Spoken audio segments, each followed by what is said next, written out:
thank you both for your interesting presentations of the dysfunctions that we see in judicial settings in both Greece and Italy. Does anyone have any questions from the floor for the speakers? And also, can the volunteers take the microphone?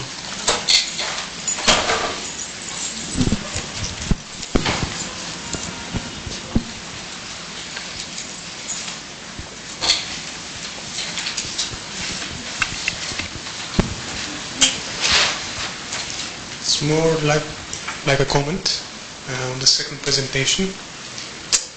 I think that consecutive interpreting is the most responding form of interpreting that we see in community interpreting, in legal settings, in the asylum service, and in one-to-one sessions with a psychologist or a psychiatrist or with a doctor. The problem there lies to the lack of professional fundamentals on what is consecutive interpreting. I mean, there are many colleagues that they do not use, for example, the first person narrative. It's something that we learn during the process of becoming an interpreting. Secondly, we distinguish simultaneous from consecutive interpreting. So the technique of taking notes is something that we must know. It's very helpful. But what I would propose, like a solution to what you said earlier, I think it would be best if both interpreter and the lawyer, or whatever the speciality or the colleague of the people that are the users of interpreting services, should explain to the beneficiary, to the refugee, to someone who faces legal problems and needs of interpreting services and legal services, the way that we are going to proceed. I'm an interpreter, I'm bound to secrecy, I work like this, I have to take some notes of my own, for my own help, and as when I exit the room, I will destroy this. This is something for my job.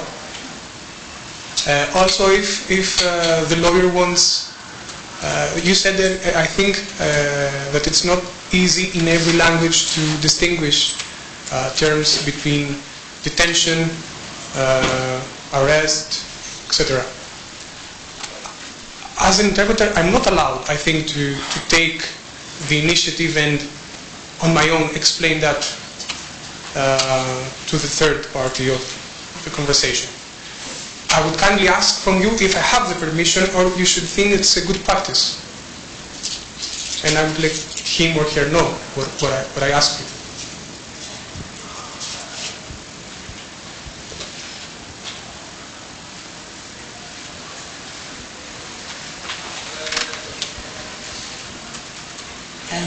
It's really more of a general comment, and it's about translators and interpreters working with the legal field in general, whether it's in the asylum process or the general judicial area. I think it's also a question of power. We've got the legal people who are, well qualified, well paid, have the money, they make the laws. Well, they don't make the laws, but they interpret the laws to a certain extent. And you've got the interpreters who are also highly qualified, the translators, etc. But there is no recognition from the side of the decision makers, or the legal side, or the judiciary, of the importance and the high skill of the interpreters and translators. I mean, there are a lot of bad ones out there, we know that. There are a lot of bad lawyers out there too. But always it comes back to, well, we're badly qualified, or we can't do our job, or we don't take notes. The people who aren't taking notes in a situation like that are not qualified enough, or they don't have the experience, so they probably shouldn't be used. But people don't want to pay proper money to keep the properly qualified people in the profession. That's part of it. And I think that's only going to change if the likes of the legal profession start supporting us and broadly start recognising how highly qualified we have to be to work with you guys in the courts or in the asylum, in any of those areas, whether it's a police interview, whether it's in the courts. You can't just send somebody in who's going to go into Lidl in the afternoon and stack shelves, which is what happens in my country. You don't even have to be an interpreter to work at the courts. But there is no support, there's no champion in the legal profession who's going to say, listen, I recognise what you're doing and I'm going to try and, start to see change here. And until that happens, we'll continue to fight and to chip away, but it's going to take an awful lot longer, and it's going to cost a lot more money because you're using the wrong people in the profession.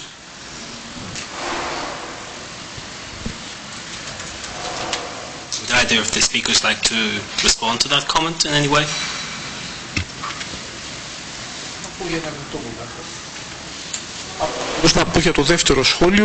For the second comment, I fully agree, and I think that this was raised by me too. The fees paid to those that work as interpreters, at least in the Greek legal system, is degrading. This is the word I used. And this has to do with the quality of interpretation one might expect. So probably obviously there is an issue of increasing the cost, and this has to do with upgrading the quality of services provided. This is clear. You cannot expect to have people that are qualified and they will work in these conditions which are degrading. No. I think that this was said in my presentation as well.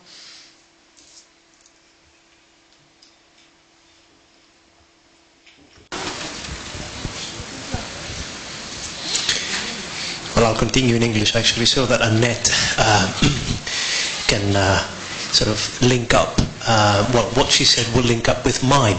I think there was two parts to her remark. One was precisely about this specific point regarding payment, the fees, which are extremely low, both in Italy and in Greece. But there was another part to her remark as well, which was, will the legal profession, would it be willing to also stand up and declare how highly qualified court interpreters should be, and translators as well should be, and recognize and help us have our role become more visible for what it is. So I will actually ask the question again. Do you, each of you, see in your respective countries and field of expertise, do you see any signs, any indications that there could be lawyers, individuals or groups of them, who would be willing to become allies and ambassadors for the people who work with them so often? I'm not referring to the leaders of lawyers and bars associations. I'm referring to individual people like yourselves, professionals who work in the field. Would you see a number of them recognizing the role of interpreters and translators in court settings?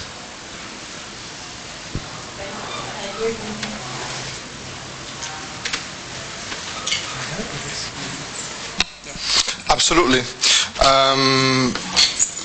Personally, I'm a member of a 400 jurist association dealing with migration studies, and I won't be saying that we already tried, but actually I think there would be a complete availability to support that kind of position of stand.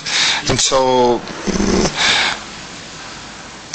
I would say I'm not skeptical at all, even if, as we were saying before with some friends, nowadays it seems like a sort of privilege or even a luxury which is completely out of the political agenda, or actually is completely clashed by and thrashed by the political agenda. But I really do believe that it's the only way to, at least to bring the issue on the table of decisions. Otherwise, we can just fill out hundreds of examples of how things are not working and nothing is going to change for real.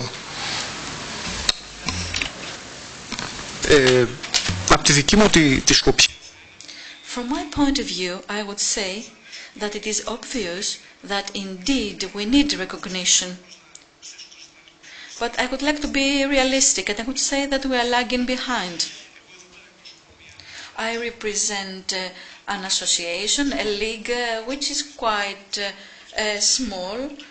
We are involved in human rights.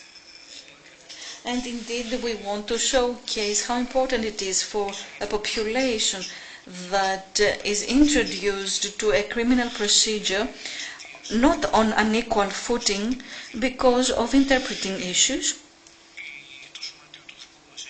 Our league, our association, has made a proposal to evaluate legal aid at large, and this has to do with the quality of work of the lawyers in criminal justice. I would say that obviously I agree that we need to recognize the importance of interpreting. Recognition means that we need some legal measures, actually. I see no other way in order to have real contribution to stressing the importance of interpreting. We need some legislation by the state. We need real accreditation systems. We want a real recognition of their role, which also includes the fact that they have to be paid properly. This is my view. This is the real recognition of the role of interpreting. Just setting rules. And it's the state that has to set rules. And of course, it's the civil society that has to raise claims. Legal associations, bar associations, and the people that are involved in public debate.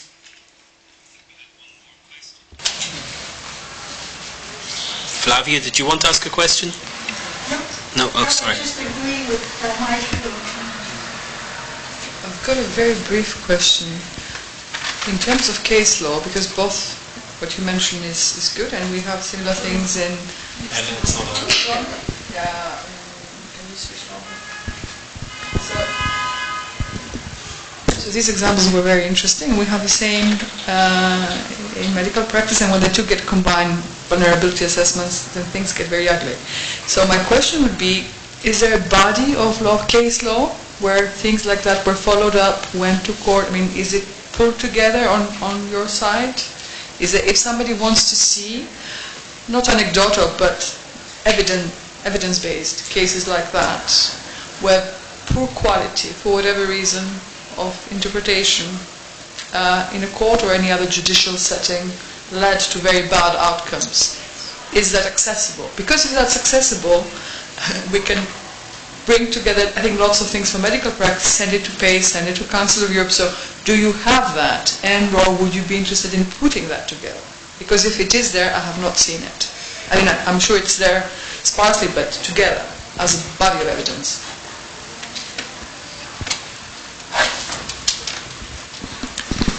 Σε ό,τι αφορά την Ελληνική. As regards the Greek case, I would say that no, but we don't have this type of corpus of this data collection, if you like. But I talked about criminal cases. And there is a paradox in the Greek criminal procedure, which of course has some collateral damages. The Greek criminal court, do you know how we record the case? Sound recording? No. Everything is handwritten by the secretary of the court. So we have some minutes, and it's a human being writing. But this is the job. As regards interpreting, they know nothing. So interpreting is completely lost. So what we see on paper is just what the interpreter says. So we cannot compare with the original. And as regards civil cases, trade cases, there is recording. In criminal cases, no, there is no recording. Why? One might think of many things. I think that this is due to the fact that the judges themselves and the prosecutors do not want everything to be recorded. They don't want their opinions to be recorded, and even the prosecutors' opinions are not there in writing.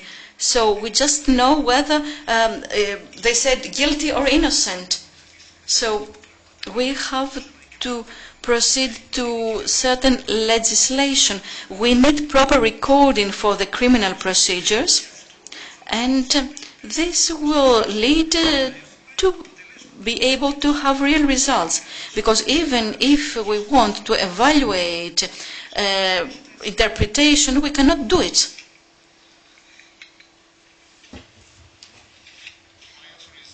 at all. It doesn't exist. And the public administration can easily hide itself behind the screen of privacy and confidentiality duty, which means that if there's no consent from the applicant, those information will be kept secret forever. And the funny thing, I would say the paradox is that I think in Italy we have something like we topped something like 500,000 narratives, biographies from asylum seekers that are not accessible to the public, and that probably describe a sort of contemporary horror romance on violence, on the collapse of Libya, on dictatorships in Africa, on political violence in Bangladesh, and they're all just dusted forever in wardrobes where they are kept.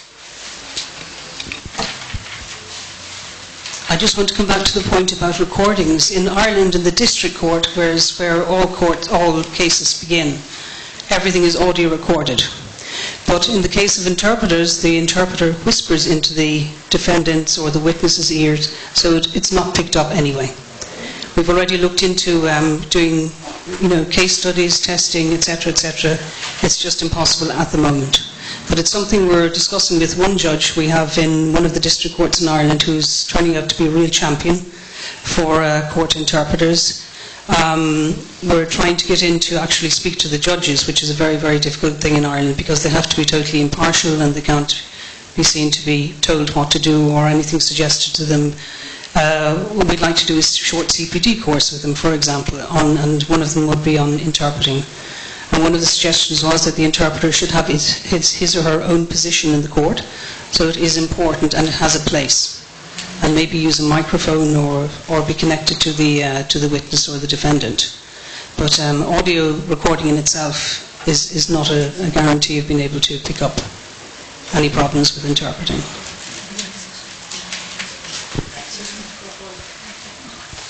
Do we have any more questions?